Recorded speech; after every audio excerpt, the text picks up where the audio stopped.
अस्सलाम वालेकुम स्टूडेंट, उम्मीद त ठीक हूंदो। आर्टिकल जा असां तक़रीबन 8 रूल्स कवर करे चुका आहियूं हिन वक़्त ताईं। अॼु जेका असांजी इम्पोर्टेंट टॉपिक आहे उहा आहे साॻी डेफिनेट आर्टिकल द, ऐं उहा कीअं यूज़ थींदी आहे एडजेक्टिव्स में। छो त डेफिनेट आर्टिकल सिंगुलर नाउन ऐं प्लूरल नाउन में त इस्तेमालु थींदी ई आहे, पर एडजेक्टिव में कीअं इस्तेमालु थींदी आहे अॼु असां उन जे बारे में कुझु डिस्कस कंदासीं। अचो लिखियल आहे पहिरियों त एडजेक्टिव आहे छा, एडजेक्टिव कीअं क्वालिफाई थींदो आहे, एडजेक्टिव में कहिड़ा क़िस्म हूंदा आहिनि। ॾिसो हिते, a word used to express the qualities। छा जी क्वालिटीज़? पर्सन आर थिंग जी। माना का अहिड़ो वर्ड, का अहिड़ी सिफ़त, का अहिड़ो कैरेक्टरिस्टिक जेको माण्हू ऐं शइ जे बारे में क्वालिटी ॿुधाए, उनजी क्वांटिटी ॿुधाए, उनजो नंबर ॿुधाए, या उनखे पॉइंट आउट करे, त असां अहिड़नि खे एडजेक्टिव या सिफ़त चवंदा आहियूं। राइट।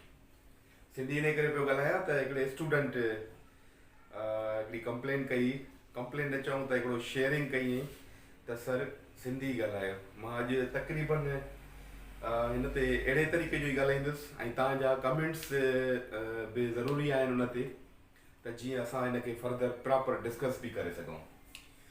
एडजेक्टिव जा तक़रीबन 10 क़िस्म बि आहिनि। जीअं हिते लिखियल आहे क्वांटिटी, एडजेक्टिव ऑफ क्वांटिटी भी थींदो आहे, एडजेक्टिव ऑफ क्वालिटी भी थींदो आहे, qualitative adjective, quantitative adjective, adjective in number, adjective in demonstrative, adjective in distributive, adjective in distributive, adjective in interrogative, adjective in possessive, adjective in possessive, adjective in exclamatory, and proper adjective as Indian army, Russian people. So these are different things. But today we are talking about this qualitative adjective or adjective of quality. See, there are basically two kinds of these adjectives are. ये जुमला ॾिसो 1 2 3 4। हाणे हिननि खे ॾिसो, उन जे मुताबिक़ हे जुमलो लिखियल आहे, इट इज़ लवली फ्लावर। हाणे हे ॾिसो, हे फ्लावर जेको आहे इहो आहे नाउन, ऐं हे हिन जे अॻियां एडजेक्टिव आहे। It is lovely flower. या अहिड़े तरीक़े सां वरी हे ॾिसो, एडजेक्टिव ऐं हे आहे नाउन, एडजेक्टिव ऐं हे आहे नाउन, या हे आहे एडजेक्टिव, हे आहे पोयां noun. Toll tree, large building, अहिड़े तरीक़े जा माना इहे हूंदा आहिनि।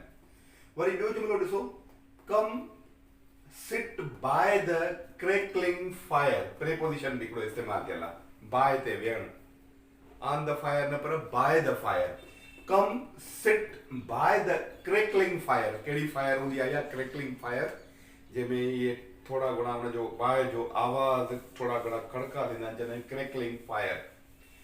ही spins a marvellous tell.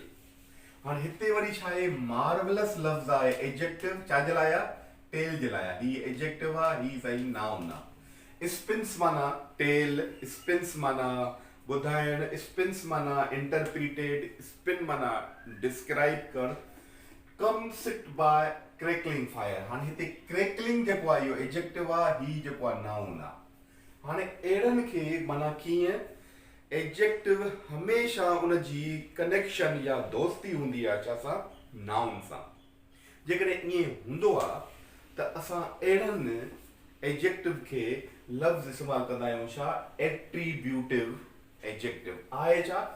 Adjective of quality. उन में 2 सब डिवीजन आहिनि। कहिड़ो? हिकिड़ो आहे त एडजेक्टिव हमेशह पंहिंजो पाण सां गॾु, नाउन हमेशह पंहिंजो पाण सां गॾु एडजेक्टिव खणंदा आहिनि, ऐं एडजेक्टिव खां पोइ नाउन इस्तेमालु थींदो आहे। राइट। जीअं हे असां वटि पढ़ियासीं, lovely flower, tall tree, large building, या क्रैकलिंग फायर, या आहे छा? Marvellous tale. माना हिन जे पोयां हिनखे चइबो आहे एट्रीब्यूटिव प्रोनाउन। पर हिन में कॾहिं कॾहिं कलर, साइज़, ओपिनियन, जेको आहे डिटरमाइनर, कॾहिं कॾहिं ओरिजिनलिटी, कॾहिं कॾहिं साईं मटीरियल, कॾहिं कॾहिं छाजो ठहियल आहे, कंहिंजो शइ, मतिलबु उन में हिकिड़ी लिस्ट हूंदी आहे पूरी एडजेक्टिव्स जी। उन में बि असांजे एंट्री टेस्ट में हिकिड़ो ईंदो आहे त एडजेक्टिव जी सीक्वेंस कहिड़ी आहे। पहिरियों कलर ईंदो, पहिरियों साइज ईंदी, पहिरियों ओपिनियन ईंदो, पहिरियों नंबर ईंदो, पहिरियों पॉसेसिव ईंदो, पहिरियों डिटरमाइनर ईंदो। सो इहा हिकिड़ी असांजी अलॻि टॉपिक बि हूंदी। एडजेक्टिव जेको एट्रीब्यूटिव हूंदो आहे त उन जी सीक्वेंस कीअं ठाहिबी आहे, उन ते बि हिकिड़ी असां वटि डिटेल्ड में हिकिड़ो सेशन थींदो, त उनखे बि असां डिस्कस कंदासीं। त इन जो MCQ ईंदो आहे असां वटि। त इन जे करे एडजेक्टिव खे असां पढ़ंदासीं। पर हिन महिल असांजी टॉपिक आहे, कहिड़ी टॉपिक आहे? हीअ टॉपिक आहे असांजी एडजेक्टिव छा में छा कीअं रोल प्ले करे थो पियो इन डेफिनेट आर्टिकल में। असां उन जे मुताबिक़ था पढ़ूं पिया। ॿियो आहे वरी कॾहिं कॾहिं असां एडजेक्टिव जुमलनि जे आख़िर में इस्तेमालु कंदा आहियूं, जंहिंजे अॻियां लफ़्ज़ ख़ासि तौर ते अहिड़े क़िस्म जा ईंदा आहिनि। टू बी इस्तेमालु थींदो आहे जुमलनि में, इज़, एम, आर, वाज़, वर। ठीकु आहे, माना अहिड़े क़िस्म जा 5 उन्हनि में बि इस्तेमालु थींदो आहे। या लफ़्ज़ इस्तेमालु थींदा आहिनि कहिड़ा?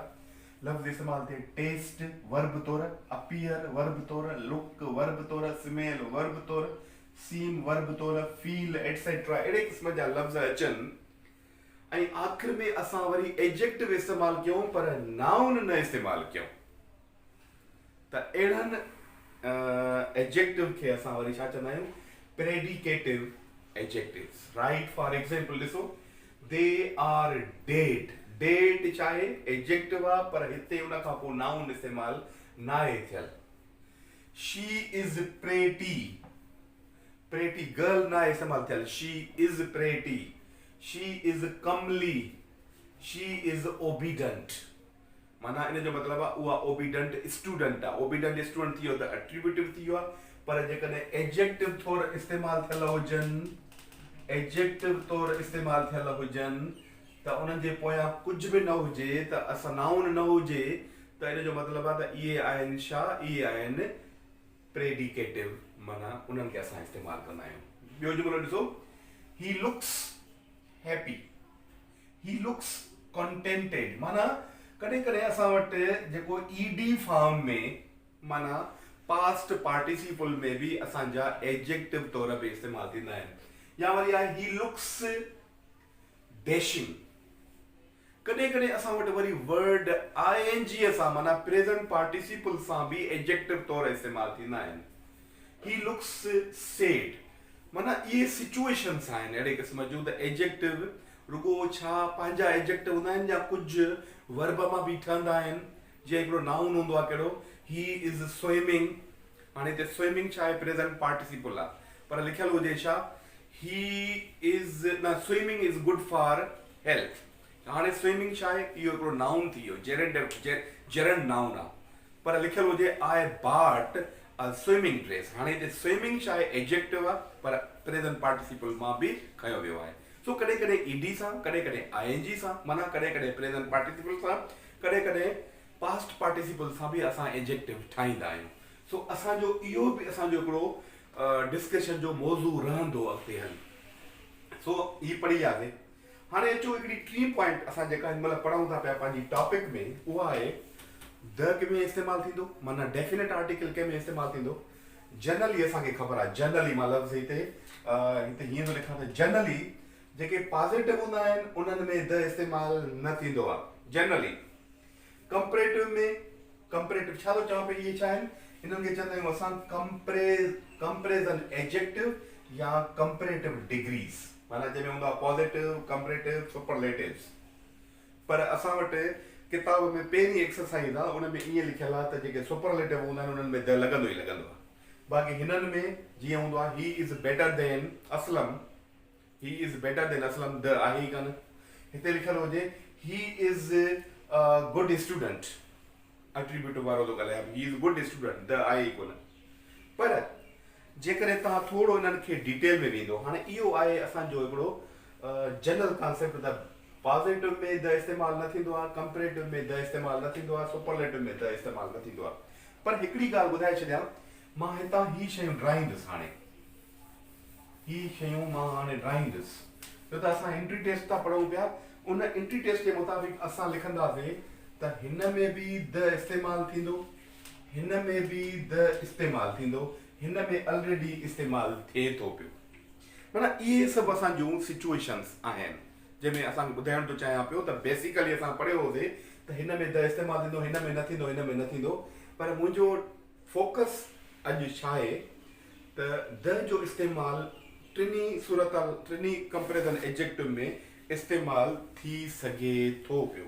सो सिचुएशन अचो ॾिसो कहिड़ी आहे।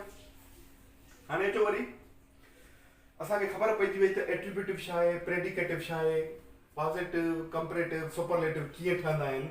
हिननि में हिकिड़ी पॉइंट इहा बि आहे त ॾिसो हे जेको वर्ड आहे पहिरियों टाल, असां जॾहिं हिन जा 3 डिग्रीज़ ठाहींदा आहियूं हीअं कंदा आहियूं टाल, टालर, टालेस्ट। वरी ॿिए में ऑलरेडी ई माना छा इस्तेमालु कयो अथई, ई आर ऐं ई एस टी जो इज़ाफ़ो। कॾहिं कॾहिं पढ़ंदा आहियूं त ऑलरेडी ई मौजूदु हूंदी आहे, छा कंदा आहियूं पोइ लिखंदा आहियूं रुगो हिते ॾींदा आहियूं आर, हिते ॾींदा आहियूं आर, हिते ॾींदा आहियूं ई एस आर ऐं एस टी, माना ई ऑलरेडी मौजूदु आहे। टियों वरी हिकिड़ो हूंदो आहे हैप्पी। हैप्पी में बि जेकॾहिं आख़िरि में वाए अचे त असां वाए खे कढी करे आई ई एस टी, आई ई आर ॿिन्ही जॻह ते असां इस्तेमालु कंदा आहियूं कंपेरेटिव ऐं सुपरलेटिव में। हिकिड़ो वरी ॿियो हूंदो फेट। हाणे हिन जी सिचुएशन इहा आहे त जेकॾहिं 3 लफ़्ज़ आख़िरी हिन में आहिनि ई 3, हे हुजे वॉवल ऐं न हे हुजे कॉन्सोनेंट, हे बि हुजे कॉन्सोनेंट ऐं हे हुजे वाउल, माना कॉन्सोनेंट ॿिन्ही जे विच में वावल हुजे त आख़िरी जेको कॉन्सोनेंट थींदो आहे कंपेरेटिव डिग्री में उहो डबल थी वेंदो आहे। जीअं फेटर ऐं फेटेस्ट, फेट, फेटर, फेटेस्ट माना कीअं उनखे असां डबल टी ऐं डबल टी इस्तेमालु कंदासीं, छो त ॿिन्ही पासनि खां उनखे कॉन्सोनेंट आहे, विच में वॉवल थो इस्तेमालु थिए पियो। ॿियो आहे वरी ब्यूटीफुल। वर्ड आहिनि इलाही सारा जिन में असांखे इहा ख़बर आहे त इन्हनि में सेलेबल इलाही आहिनि या उन्हनि जो कुझु रूल आहिनि त इन्हनि में असां वरी छा इस्तेमालु कंदा आहियूं, मोर ऐं मोस्ट इस्तेमालु कंदा आहियूं। अचो वरी ॿियो वरी हिकिड़ो आहे गुड। मां हिकिड़ा इहे जनरल लिखिया आहिनि, उन्हनि में छा इस्तेमालु थींदो आहे, गुड, बेटर, बेस्ट, माना इरेग्युलर बि उन में इरेग्युलरिटी बि आहे। हे काफ़ी न आहिनि, तव्हांखे घटि में घटि हर उन काइंड खे प्रॉपरली माना ॾिसणो पवंदो, उनखे स्टडी करणी पवंदी उन्हनि वर्ड्स खे, जीअं असांखे प्रॉपर उनजी अंडरस्टैंडिंग थिए। हाणे अचो थोरो गौर सां ऐं इन्हनि जुमलनि खे ॾिसो त मां तव्हांखे हिते ॿुधाया आहिनि त असां टिनी सूरतुनि में द जो इस्तेमालु करे सघूं था पिया। पहिरियों असां वटि हे जुमिलो आहे, the rich do not generally care for the poor. इन सर्किल आहिनि रेड में हे लिखियल आहे द पुअर, हे जेको आहे द रिच डू नॉट। हाणे हिते लफ़्ज़ आहे रिच, रिचर बि कोन्हे, रिचेस्ट बि कोन्हे, बरल छा आहे द रिच लिखियल आहे, माना एडजेक्टिव जे अॻियां जेकॾहिं द अची वञे, असां पढ़ियो होसीं सब्जेक्ट वर्ब एग्रीमेंट में, साॻी टॉपिक असांजी वरी डेफिनेट आर्टिकल में बि आहे त जेकॾहिं एडजेक्टिव जे अॻियां द इस्तेमालु थी वञे ऐं उहो एडजेक्टिव असांजो छा आहे, उहो असांजो पॉज़िटिव आहे, त असां वर्ब में पिल्युलर इस्तेमालु कंदासीं। इहा बि असांखे ख़बर आहे। जॾहिं पिल्युलर इस्तेमालु कंदासीं त माना इन जो मतिलबु थियो त पॉज़िटिव डिग्री में बि द जो इस्तेमालु आहे। माना इन जो मतिलबु हूंदो आहे जॾहिं तव्हां द इस्तेमालु कयो ऐं पॉज़िटिव डिग्री में इस्तेमालु कयो, इन जो मतिलबु हूंदो आहे इहो माण्हुनि जे लाइ इस्तेमालु थींदो आहे ऐं it representative the whole class. हे पहिरियों थी वियो। असां हिन ते अञा डिटेल में ॻाल्हाइणु चाहियूं था ऐं ॻाल्हाईंदासीं। ॿियो आहे ॾिसो सलमा या शी, नाउन ऐं pronoun. Is the wiser of the two या ऑफ द बोथ या ऑफ टू सिस्टर्स या ऑफ उन खां पोइ 2 नाला हुजनि। यादि कजो ई कहिड़ो सेंस आहे, हिनखे असां चवंदा आहियूं सिलेक्टिव सेंस। सिलेक्टिव सेंस जो मतिलबु हूंदो आहे त कंपेरिजन आहे पर उन्हनि मां हिकिड़ो सिलेक्ट थींदो ऐं ॿियो रिजेक्ट थींदो, हिकिड़ो मथे वेंदो, हिकिड़ो हेठि हलियो वेंदो। सलमा इज़, ऐं असांखे ख़बर आहे त उन्हनि में बि हिते वाइज़र इस्तेमालु थियल आहे त उते बि असां द जो इस्तेमालु कयूं था, माना कंपेरेटिव में बि द जो इस्तेमालु आहे। ऐं ॿियो छा असां इहो पढ़ियो होसीं त कार्डिनल नंबर बि हूंदा आहिनि ऐं ऑर्डिनल नंबर बि हूंदा आहिनि। ऑर्डिनल नंबर माना 1st 2nd 3rd 4th 5th rule पढ़ियोसीं, उन में द जो इस्तेमाल त थींदो, पर जेकॾहिं असां वटि अहिड़े क़िस्म जी सिचुएशन अचे त असां वटि माना छा सलमा या she is the wiser of than इस्तेमाल न थींदो, उते असां ऑफ इस्तेमाल कंदासीं। जॾहिं पोयां अहिड़े क़िस्म जी सूरत हाल हुजे त जेको कार्डिनल नंबर हूंदो आहे उन में बि द इस्तेमाल थींदो आहे, सिचुएशन ईंदी आहे अहिड़ी क़िस्म जी। ठीकु आहे, हे ॿियो माना प्रूफ थो थिए पियो त पॉज़िटिव कंपैरेटिव ॿई द खणनि था पिया। टे जुमिले ते अचो वरी हिते वरी असां वटि आहे डबल कंपैरिजन। जुमिले हिकिड़े में डबल कंपैरिजन जेके एडवर्बियल सिचुएशन बि चवंदा आहियूं असां हिनखे। The higher you go the colder you feel. हिते बि हायर लफ़्ज़ आहे, हाई जो आहे, हिते बि कोल्ड लफ़्ज़ आहे, उन जो कंपैरेटिव डिग्री इस्तेमाल थियल आहे। पर जॾहिं अहिड़े क़िस्म जी सिचुएशन ईंदी आहे डबल कंपैरिजन में त उते बि असां द जो इस्तेमाल ॿिन्ही पासनि ॾे कंदा आहियूं। चौथी सूरत ॾिसो वरी, this is the most wonderful invention of our time.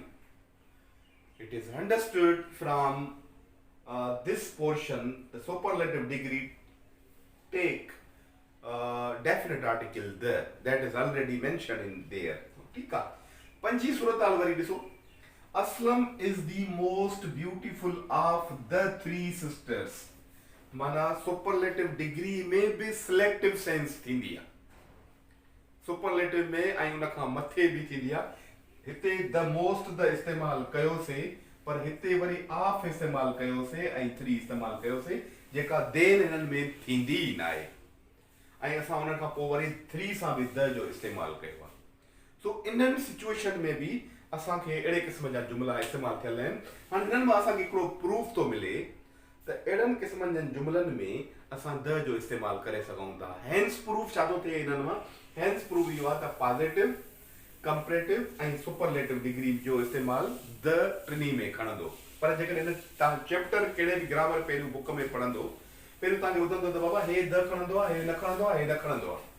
But when you will go in detail to elaborate all these things together, it will prove that these three things together they carry definite article themselves. अचो कुछ मां हिते जुमला लिखिया आहिनि। हिकिड़ो जुमलो आहे, the sky appeared darkly. darkly adverb आहे, ईंदो आहे हमेशा आख़िर में, पर यादि कजो जॾहिं लफ़्ज़ अहिड़े क़िस्म जा अचनि, अपीयर मां तव्हांखे हिते बि ॿुधायो त लफ़्ज़ कहिड़ा अचनि, टेस्ट अचे, अपीयर अचे, लुक अचे, स्मेल अचे, त उन्हनि खे जेकॾहिं असां वटि जुमिलो प्रेडिकेटिव सेंस में हूंदो त असांखे हिते हे कढी असां सिर्फ़ु हे इस्तेमाल कंदासीं, dark. The sky appeared dark, या this medicine taste bitter, the mango taste sour, the mango taste sweet. ठीकु आहे, द रोज स्मेल्स स्वीट। अहिड़े क़िस्म जा जुमिला जेको आख़िर में स्वीट इस्तेमाल थियल आहे, इहो जुमिले में छा आहे हिते, इहो एडजेक्टिव आहे, पर कहिड़ो, इहो प्रेडिकेटिव एडजेक्टिव आहे। अहिड़े क़िस्म जा बि एरर आइडेंटिफिकेशन में भी जुमिला असांजा अची सघनि था पिया। ॿियो जुमिलो ॾिसो, the coffee turned coldly and I did not drink it. हाणे हिन में छा आहे, द कॉफी टर्न्ड कोल्डली, हिन में बि लिखियल आहे, इहो कोल्डली इस्तेमाल न थींदो, हिन में बि हिते कोल्ड इस्तेमाल थींदो, हे ग़लति थींदो वञे। ॿियो ॾिसो, she is the most scholarly of all other teacher. लॻे त जुमिलो सफ़ा सही थो। हिते असां वटि द मोस्ट इस्तेमाल थियल आहे, पर हिते ऑल बि इस्तेमाल थियल आहे। यादि कजो जेकॾहिं लफ़्ज़ अदर लफ़्ज़ इस्तेमाल थींदो आहे, यादि कजो त माना हिन जो बाक़ी सभिनि सां कंपैरिजन आहे, त पोइ हिते मोस्ट लफ़्ज़ न, हिते मोर लफ़्ज़ इस्तेमाल थींदो। हे अञा तव्हांखे हिकिड़े जुमिले में सम्झ में न ईंदो। मां अचां थो अञा हिन जा तव्हांखे फर्दर एग्ज़ाम्पल ॾियां थो, नोट कजो हीउ जुमिलो। फर्दर एग्ज़ाम्पल मां तव्हांखे ॾियां थो त जीअं तव्हांखे हीउ जुमिलो अञा वधीक प्रॉपरली सम्झ में अची वञे। छो त कुझु असां हिननि में शयूं छा कंदा आहियूं, सेंटेंस कन्वर्जन हिकिड़ी कंदा आहियूं। सेंटेंस कन्वर्जन छा हूंदी आहे, जीअं असां चवंदा आहियूं डू एज़ डायरेक्टेड। त अहिड़नि क़िस्मनि जे जुमिलनि में मां तव्हांखे ॿुधाइण थो चाहियां त उहे कीअं इस्तेमालु थींदा आहिनि। हे ॾिसो माना, ही इज़ मोर टालर देन हिज ब्रदर। हिननि में कहिड़ी सिचुएशन आहे, ही इज़ मोर टालर देन हिज ब्रदर। हाणे हिन में कहिड़ी ग़लती आहे, हिन में इहा आहे त जेकॾहिं टाल जो टालर ऐं टालेस्ट आहे त हिन खे लिखण जी कहिड़ी ज़रूरत आहे, ठीकु आहे। उन खां पोइ वरी हिते ॾिसो, इंग्लिश इज़ वेरी पेट्रियट। नो, असां हिकिड़ो रूल पढ़ियो होसीं, जेको हे हुयो rule, the rich do not generally. हिकिड़ो रूल पढ़ियो होसीं 25 ऐं हिकिड़ो रूल पढ़ियो होसीं 35, छा में, सब्जेक्ट वर्ब एग्रीमेंट में, जंहिंमें ॿुधायो पियो वञे त एडजेक्टिव सां, पॉजिटिव एडजेक्टिव सां द हणंदासीं त प्लूरल। ॿियो पढ़ियोसीं त कॉमन सां, माना कहिड़ियूं क़ौमूं, फ्रेंच, जर्मन, इटालियन, उन्हनि सां बि द हणंदासीं त पोयां असांखे भली एस न हुजे त बि प्लूरल हूंदो आहे। त इन जे मुताबिक़ हिते हे ग़लति थींदो, असां आर इस्तेमालु कंदासीं, ठीकु आहे। ऐं असांजे एक्सरसाइज में बि आहे इहो, the more I earn and more I spend. हिननि में कहिड़ी पॉइंट जेका असां हिते पढ़ीसीं, रूल नंबर हिन में ॿिए नंबर जुमले में, द मोर हिते द इस्तेमालु थींदो, छो त कंपेरेटिव डिग्री आहे, पर हिते छा, हिते एंड इस्तेमालु न थींदी, कामा इस्तेमालु थींदी। द मोर आई अर्न, वरी ॿियो दफ़ो बि इस्तेमालु थींदो, द मोर आई स्पेंड, ठीकु आहे। जेतिरो मां कमायां थो ओतिरो ई वरी मां वधीक वरी ख़र्च बि थिए थो, जेतिरो मां वधीक कमायां थो ओतिरो ई वधीक ख़र्च बि थिए थो पियो। सो अहिड़े क़िस्म जी कंपेरिज़न में बि असां इहे इस्तेमालु कंदासीं। सो हे आहिनि असांजूं जनरल हाईलाइट। मां तव्हांखे कयो त इहो एडजेक्टिव कीअं रोल प्ले थो करे पियो जुमलनि में, ऐं उन्हनि खे कीअं उनजो इस्तेमालु आहे, त उनजे मुताबिक़ आहे। त तव्हांखे अञा वधीक हे जेके मां 5 शयूं लिखियूं आहिनि, इन्हनि खे वधीक असां एलेबोरेट कंदासीं अञा।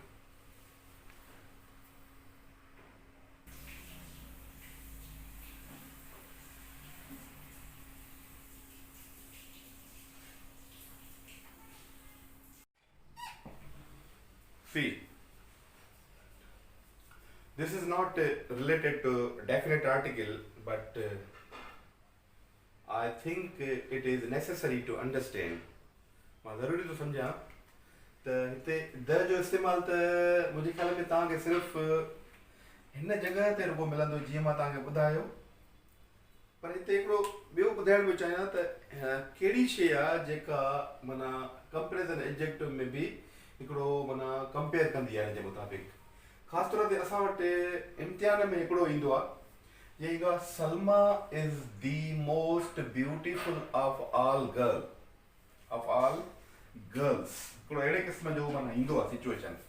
हाणे चयो छा वेंदो आहे हुन में कन्वर्जन में, डू इज़ डायरेक्टेड में, जेकॾहिं तव्हांखे चइजे त हिनखे पॉजिटिव डिग्री में या कंपेरेटिव डिग्री में चेंज कयो, पर कंपेरेटिव में चेंज कयो, कंहिंसां बि कंपेयर न कयो, पॉजिटिव में कयो त कंहिंसां बि कंपेयर न कयो, नालो न खणो हुननि जो, डिग्री इस्तेमालु कयो त कीअं कंदो। त उनजे लाइ हीअं हुयो, ॾिसो, Salma is the most beautiful of all girls. हुनजी सिचुएशन कीअं कढी ईंदी, उहा हीअं निकिरंदी, Salma is more beautiful than any other girl. जीअं मां तव्हांखे पोइ में डिस्कशन में करायो त हिते जेकॾहिं तव्हां मोस्ट इस्तेमालु कंदो त ग़लती थी वेंदी, या वरी जेकॾहिं हिनखे पॉजिटिव में इस्तेमालु कयूं त असां हिनखे हीअं कंदा आहियूं, no girl is so beautiful as Salma. माना कहिड़ी शइ एंट्री टेस्ट में असांखे अंडरस्टैंड करे सघे थी पई, जिते सो इस्तेमालु थींदो आहे उन सां एज़ इस्तेमालु थींदो आहे, पर उहो जुमिलो नेगेटिव हूंदो, नो इस्तेमालु थियल हूंदो, राइट। जिते एज़ ऐं एज़ इस्तेमालु थियल हूंदी उहो कंपेरेटिव डिग्री हूंदी। हाणे अचो मथे, जुमिलो आहे, Salma is as beautiful as Asma. वधीक केरु आहे ब्यूटीफुल, भई हिकु अहिड़ियूं आहिनि, पर असां उनखे जेकॾहिं कंपेरेटिव में इस्तेमालु कयूं त असां ॿिनि तरीक़नि सां करे सघूं था पिया। इहो हीअं आहे, Salma is more beautiful than Asma, या हिनखे असां हीअं लिखी सघूं था, Asma is not more beautiful than Salma. माना हिन जा ॿई पॉसिबिलिटीज़ थी सघनि थियूं पयूं, छो त हिननि में का अहिड़ी, Salma is as beautiful as Asma. हाणे हिन मां लॻे ईअं थो पियो त हीअ वधीक आहे, माना जो त हिन जो ज़िक्र पहिरियों थियल आहे, इन जे करे असां हिनखे ज़्यादातर हिन में खणंदा आहियूं, Asma is not more beautiful than Salma, Asma is not so beautiful as Salma. माना हे ई जुमिलो कयो आहे असां, Asma is not more beautiful. माना हीअ जेकॾहिं अहिड़े क़िस्म जो हूंदो त असां हिन कंपेरिज़न खे असां हिन में लिखंदासीं हीअं, माना इज़ नॉट आहे त जेकॾहिं हीअं लिखूं त पोइ सो ऐं एज़ बि लिखी सघूं था पिया, Asma is not so beautiful as Salma. पर जेकॾहिं हाणे अचो इन खे ई नेगेटिव खे, माना हीअं असां जेकॾहिं कंपेरिज़न में लिखूं त असां छा कंदासीं, जेको पहिरियों वधीक आहे असां हुनखे हेॾा खणंदासीं। जीअं हे माना अस्मा इज़ नॉट सो ब्यूटीफुल, माना हीअ वधीक न आहे, हीअ वधीक आहे। जेकॾहिं हाणे वधीक जी कंपेरिज़न हूंदी त हुनखे पहिरियों खणंदासीं। कीअं, Salma is more beautiful than Asma. ठीकु आहे। या वरी जेकॾहिं असां वटि अहिड़े क़िस्म जो जुमिलो हूंदो त पोइ असां हिनखे हिन में कन्वर्ट करे सघंदासीं। जेकॾहिं अहिड़े क़िस्म जो जुमिलो हूंदो त ॿिन्ही पासनि एज़ ऐं एज़ इस्तेमालु थींदी।